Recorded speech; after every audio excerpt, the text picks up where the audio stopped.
এই লড়াই বাঁচার লড়াই, এই লড়াইয়ে জিততে হবে। নিজেদের প্রতি ইসরায়েলের আগ্রাসন শুরুর পর থেকেই এই গান, স্লোগান মনের প্রাণে ধারণ করেন ফিলিস্তিনিরা। তাই তো মার খেয়েও উঠে দাঁড়িয়ে পাল্টা মার মারেন তারা। ফিলিস্তিনি প্রতিরোধ যোদ্ধারা সেই দায়িত্ব কাঁধে নিয়েছেন বেশ ভালোভাবেই। হামাসের সামরিক শাখা আল কাসাম ব্রিগেড জানিয়েছে তারা 3টি ভিন্ন অভিযান চালিয়েছে ইসরায়েলি সামরিক বাহিনীর ওপর। এর মধ্যে 2টা অভিযান ইসরায়েলি বাহিনীর ডেরায়, আরেকটি অভিযান 2 ইসরায়েলি সেনাকে স্নাইপ করে, সবগুলোই গাজা ভূখণ্ডে। আল কাসাম জানিয়েছে স্নাইপ করার যে ব্যাপারটা সেটা করা হয়েছে ঘোল রাইফেল দিয়ে থান গাজা শহরের পূবে আল তুফাহ পাড়ায়। আর ইসরায়েলি সেনাদের ডেরা বলতে তাদের কমান্ড অ্যান্ড কন্ট্রোল সাইট বুঝিয়েছে কাসাম ব্রিগেড। ইদানিং এরকম গুরুত্বপূর্ণ সব স্থাপনায় হামলা চালাচ্ছে ফিলিস্তিনি প্রতিরোধ যোদ্ধারা।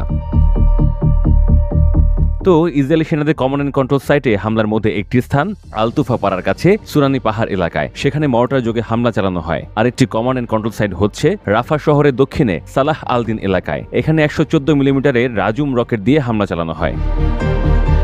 প্রতিরোধের গল্প আরও আছে। আল আকসা শহীদ ব্রিগেড একটি ফুটেজ প্রকাশ করেছে, সেখানে তারা জানিয়েছে আল নাসের সালাহ আল দিন ব্রিগেডের সাথে যৌথভাবে অভিযান চালিয়েছে তারা। অভিযানে দক্ষিণ গাজার খান ইউনিস শহরের কাফর আল কারারা এলাকায় ইসরায়েলি সেনাদের একটি জটলায় হামলা চালায় তারা। হামলার অনুষঙ্গ 60 মিলিমিটার মর্টার।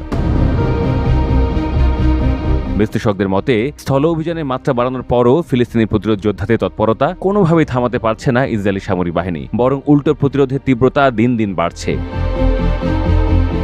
2 দিন আগেও ফিলিস্তিনি ইসলামিক জিহাদের সামরিক শাখা আল কুদস ব্রিগেড কুদস 3 রকেট দিয়ে ইসরায়েলি সামরিক বাহিনীর ওপর হামলা চালায় বলে দাবি জানিয়ে সেটা ভিডিও প্রকাশ করে। আল কুদসের সাথে হামাসের সামরিক শাখা আল কাসামও একত্রে মিলে হামলা চালায় ইসরায়েলি সামরিক বাহিনীর ওপর। ইদানিং তাদের হামলার মাত্রা ও ধরন বেড়েছে, একসাথেও হামলা চালাচ্ছে, আলাদাভাবেও হামলা চালাচ্ছে। আল কুদস জানায় তাদের একক হামলার স্থান ছিল গাজার নীর আম বসতি এলাকায়। হামলার লক্ষ্যবস্তু ছিল ইসরায়েলি সেনা এবং তাদের সাঁজোয়া যান ও ট্যাঙ্ক।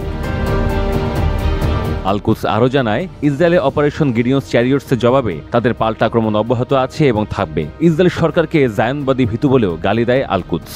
সম্প্রতি জেরুজালেম পরিদর্শন করেন ইসরায়েলের নিরাপত্তা মন্ত্রী ইতামার বেন গাভির। সেখানে প্রার্থনায় অংশ নেন তিনি, ঘোষণা দেন গাজা দখলের।